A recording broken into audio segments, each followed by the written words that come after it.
ময়মনসিং থেকে মোবাইল করে আমাকে বলছে যে মৌলানা সাহেব কথা খুব হিসাব করে বলবেন, এটা বেশি দিনের কথা না, অল্প কিছুদিন আগের কথা। আপনি বলছেন যে ওই কাজী সাহেবের হাতে যে খাতা আছে সেই খাতা হলো জেনা করার খাতা, আমরা জেনার বাস্তবায়ন করি, এইটা আপনি বলেন। আমি বলি কথা ঠান্ডা করে বলেন, আমি এ কথা বলিনি।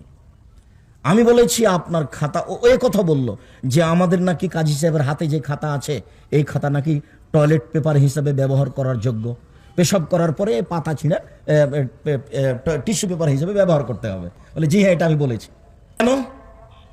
বিবাহের জন্য 2 জন সাক্ষী লাগে, আপনার খাতাতে কয়জন সাক্ষীর জায়গা আছে? 4 জন। 4 জন সাক্ষী লাগে জেনা প্রমাণ করতে।